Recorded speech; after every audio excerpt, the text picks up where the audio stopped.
ಮಹಿಳೆ ಕಿಡ್ನಾಪ್ ಕೇಸಲ್ಲಿ ಭವಾನಿಗೆ ಸಂಕಷ್ಟ ಎದುರಾಗಿದೆ. ಹೊಳೆನರಸೀಪುರದ ಭವಾನಿ ರೇವಣ್ಣ ನಿವಾಸಕ್ಕೆ ಎಸ್ಐಟಿ ಅಧಿಕಾರಿಗಳು ಬಂದಿದ್ದಾರೆ. ಭವಾನಿ ವಿಚಾರಣೆಗಾಗಿ ಎಸ್ಐಟಿ ಅಧಿಕಾರಿಗಳು ಈಗ ಆಗಮಿಸಿದ್ದಾರೆ. ಹೊಳೆನರಸೀಪುರದ ಚನ್ನಾಂಬಿಕಾ ನಿವಾಸಕ್ಕೆ ಬಂದಿದ್ದಾರೆ. ಆದರೆ ಆ ಮನೆಯಲ್ಲಿ ಭವಾನಿ ಇಲ್ಲ. ಭವಾನಿಗಾಗಿ ಎಸ್ಐಟಿ ಅಧಿಕಾರಿಗಳ ತಂಡ ಕಾಯ್ತಾ ಇದೆ. ಸಂಜೆ 5 ಗಂಟೆವರೆಗೂ ಕಾಲಾವಕಾಶವನ್ನ ಎಸ್ಐಟಿ ನೀಡಿದ್ದು, ಈ ಹಿಂದೆಯೇ ನೋಟಿಸ್ ಅನ್ನ ಕೊಡಲಾಗಿತ್ತು. ಬೆಳಗ್ಗೆ 10 ಗಂಟೆಯಿಂದ ಸಂಜೆ 5 ಗಂಟೆಯ ತನಕ ಹೊಳೆನರಸೀಪುರದ ಮನೆಯಲ್ಲೇ ಇರಿ, ವಿಚಾರಣೆ ನಡೆಸಲಾಗುತ್ತೆ ಅಂತ. ಆದ್ರೆ ಈಗ ನೋಡಿದ್ರೆ ಹೊಳೆನರಸೀಪುರದ ನಿವಾಸದಲ್ಲಿ ಭವಾನಿ ಇಲ್ಲ. ನೆನೆಯೇ ಭವಾನಿ ರೇವಣ್ಣಗೆ ಎಸ್ಐಟಿ ನೋಟಿಸ್ ಅನ್ನ ನೀಡಿತ್ತು. ಈಗ ಇನ್ಸ್ಪೆಕ್ಟರ್ ಶ್ರೀಧರ್ ನೇತೃತ್ವದ ಎಸ್ಐಟಿ ಟೀಮ್ ಆಗಮಿಸಿದೆ ಹೊಳೆನರಸೀಪುರದ ಚನ್ನಾಂಬಿಕಾ ನಿವಾಸಕ್ಕೆ. ಆದ್ರೆ ಆ ಮನೆಯಲ್ಲಿ ಭವಾನಿ ಇಲ್ಲ. ಬಂದು ಪರಿಶೀಲನೆ ನಡೆಸಿದ್ರು. ಭವಾನಿ ಇದಾರಾ ಇಲ್ವಾ ಅನ್ನೋದರ ಬಗ್ಗೆ. ಭವಾನಿ ಇಲ್ಲ ಅಂತ ಗೊತ್ತಾಗಿದೆ. ಆದ್ರೆ ಸಂಜೆ 5 ಗಂಟೆ ತನಕ ಎಸ್ಐಟಿ ಕಾಲಾವಕಾಶವನ್ನ ನೀಡಿದೆ. 5 ಗಂಟೆ ಒಳಗಡೆ ವಿಚಾರಣೆಗೆ ಬಂದು ಹಾಜರಾಗ್ತಾರಾ ಹಾಗಾದ್ರೆ ಭವಾನಿ?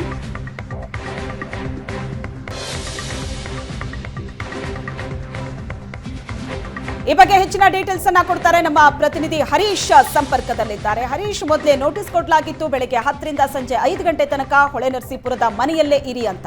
ಈಗ ನೋಡಿದ್ರೆ ಭವಾನಿ ಹೊಳೆನರಸೀಪುರದ ಮನೆಯಲ್ಲಿ ಇಲ್ಲ. ಈಗೇನು ಸಂಜೆ 5 ಗಂಟೆ ತನಕ ಬಂದಂತಹ ಎಸ್ಐಟಿ ಅಧಿಕಾರಿಗಳು ವೇಟ್ ಮಾಡ್ತಾರಾ? ಅಷ್ಟರೊಳಗಡೆ ಬಂದು ಭವಾನಿ ವಿಚಾರಣೆಯನ್ನ ಎದುರಿಸುವಂತಹ ಸಾಧ್ಯತೆ ಇದೆಯಾ? ಏನ್ ಇನ್ಫಾರ್ಮೇಶನ್ ಸಿಗ್ತಾ ಇದೆ ಅಕ್ಕ? ಶ್ವೇತಾ, KR ನಗರದ ಸಂತ್ರಸ್ತೆ ಮಹಿಳೆಯೊಬ್ಬರು ನೀಡಿದಂತಹ ದೂರಿನ ಹಿನ್ನೆಲೆಯಲ್ಲಿ ಭವಾನಿ ರೇವಣ್ಣಗೆ ಸಂಕಷ್ಟ ಈಗ ಎದುರಾಗಿದೆ. ಭವಾನಿ ರೇವಣ್ಣ ಅವರಿಗೆ ಜಾಮೀನಿಗೆ ಅರ್ಜಿ ಸಲ್ಲಿಸಿದ್ರು. ಆ ಜಾಮೀನು ಅರ್ಜಿಯೂ ಸಹ ವಜಾ ಆಗಿರುವ ಹಿನ್ನೆಲೆಯಲ್ಲಿ ಬಂಧನ ಭೀತಿ ಸದ್ಯ ಭವಾನಿ ರೇವಣ್ಣ ಅವರಿಗೆ ಇರುವ ಹಿನ್ನೆಲೆಯಲ್ಲಿ ಇದುವರೆಗೂ ಸಹ ಹೊಳೆನರಸೀಪುರದ ನಿವಾಸಕ್ಕೆ ಭವಾನಿ ರೇವಣ್ಣ ಬಂದಿಲ್ಲ. ಆದರೆ SIT ಅಧಿಕಾರಿಗಳು ಬೆಳಗ್ಗೆ 10 ಗಂಟೆಯಿಂದ 5 ಗಂಟೆಯವರೆಗೆ ತಾವು ವಿಚಾರಣೆಗೆ ಆ ಸಂದರ್ಭದಲ್ಲಿ ನಾವು ಬರ್ತೇವೆ, ನೀವು ವಿಚಾರಣೆಗೆ ಸಹಕಾರವನ್ನು ನೀಡಬೇಕು ಅಂತ ನೋಟಿಸ್ನಲ್ಲಿ ತಿಳಿಸಿದ್ರು. ಅದೇ ರೀತಿ SIT ಅಧಿಕಾರಿಗಳ ತಂಡ, ಇನ್ಸ್ಪೆಕ್ಟರ್ ಶ್ರೀಧರ್ ಮತ್ತು ತಂಡ ಈಗಾಗಲೇ ಹೊಳೆನರಸೀಪುರದ ಭವಾನಿ ರೇವಣ್ಣ ಅವರ ನಿವಾಸಕ್ಕೆ ಬಂದಿದೆ.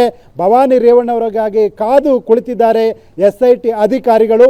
ಆದರೆ ಭವಾನಿ ರೇವಣ್ಣ ಸದ್ಯ ಇನ್ನೂ ಮನೆಗೆ ಬಂದಿಲ್ಲ. ಭವಾನಿ ರೇವಣ್ಣ ಆದರೆ SIT ಅಧಿಕಾರಿಗಳು ಮನೆಯ ಮುಂಭಾಗದಲ್ಲೇ ತಮ್ಮ ವಾಹನದಲ್ಲಿ ಕಾದು ಕುಳಿತಿದ್ದಾರೆ. ಕಳೆದ 20 ದಿನಗಳಿಂದಲೂ ಸಹ ಭವಾನಿ ರೇವಣ್ಣನವರು ಈ ಹೊಳೆನರಸೀಪುರದ ನಿವಾಸದಲ್ಲಿ ಇಲ್ಲ.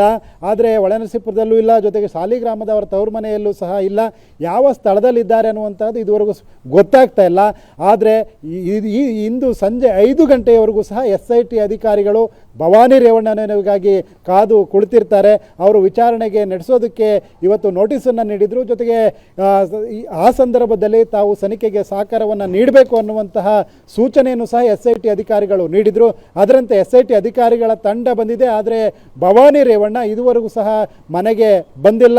ಅವರು ಬರೋದು ಬಹುತೇಕ ಡೌಟ್ ಅಂತ ಹೇಳಲಾಗ್ತಾ ಇದೆ. ಯಾಕೆಂದರೆ ಜಾಮೀನು ಅರ್ಜಿ ವಜಾ ಆದ ಹಿನ್ನೆಲೆಯಲ್ಲಿ ಅವರನ್ನು ಬಂಧಿಸುವ ಸಾಧ್ಯತೆ ಹೆಚ್ಚಾಗಿರುವ ಕಾರಣಕ್ಕಾಗಿ ಅವರು ಇಂದು ಹೊಳೆನರಸೀಪುರದ ನಿವಾಸಕ್ಕೆ ಬರೋದು ಡೌಟ್. ಆದರೆ SIT ಅಧಿಕಾರಿಗಳು ಏನು ಪ್ರೊಸೀಜರನ್ನು ಮಾಡಬೇಕು ಆ ಪ್ರೊಸೀಜರ್ನ ಮಾಡ್ತಾರೆ ಅಂತ ಹೇಳಲಾಗ್ತಾ ಇದೆ. ಜೊತೆಗೆ 5 ಗಂಟೆಯವರೆಗೂ ಸಹ ಭವಾನಿ ರೇವಣ್ಣನವರಿಗಾಗಿ ಹೊಳೆನರಸೀಪುರದ ನಿವಾಸದ ಎದುರುಗಡೆನೆ ಕಾದು ಕುಳಿತಿರುವ ಸಾಧ್ಯತೆ ಹೆಚ್ಚಾಗಿದೆ. 10 ಗಂಟೆಯಿಂದ 5 ಗಂಟೆ ಒಳಗಾಗಿ ನಾವು ಬರ್ತೇವೆ, ಆ ಸಮಯದಲ್ಲಿ ತಾವು ತನಿಖೆಗೆ ಸಹಕಾರವನ್ನು ನೀಡಬೇಕು ಅಂತ ಹೇಳಿದರು. ಅದೇ ರೀತಿ SIT ಅಧಿಕಾರಿಗಳು ಬಂದಿದ್ದಾರೆ. ಆದರೆ ಭವಾನಿ ರೇವಣ್ಣ ಸದ್ಯ ಮನೆಯಲ್ಲಿಲ್ಲ. ಸಂತ್ರಸ್ತೆ ಮಹಿಳೆಯ ದೂರಿನ ಹಿನ್ನೆಲೆಯಲ್ಲಿ ಭವಾನಿ ರೇವಣ್ಣ ಅವರ ಮೇಲೆಯೂ ಸಹ ಪ್ರಕರಣ ದಾಖಲಾಗಿತ್ತು. ಜಾಮೀನು ಅರ್ಜಿ ವಜಾ ಆಗಿದೆ.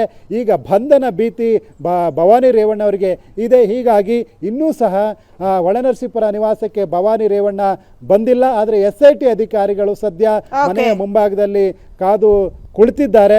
ಇದು ಸಾಕಷ್ಟು ಕುತೂಹಲವನ್ನು ಮೂಡಿಸಿದೆ. ಭವಾನಿ ರೇವಣ್ಣ 5 ಗಂಟೆಯೊಳಗೆ ಬರ್ತಾರಾ ಇಲ್ಲೋ ಅನ್ನುವಂಥದ್ದು ಕುತೂಹಲದ ವಿಷಯ ಆಗಿದೆ. ಶ್ವೇತಾ, ಥ್ಯಾಂಕ್ ಯು ನಿಮ್ಮೆಲ್ಲ ಡೀಟೇಲ್ಸ್.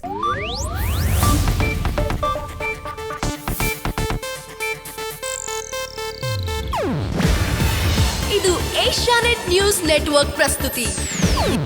ನೀವು ನೋಡ್ತಿದ್ದೀರಾ ಏಷ್ಯಾನೆಟ್ ಸುವರ್ಣ ನ್ಯೂಸ್.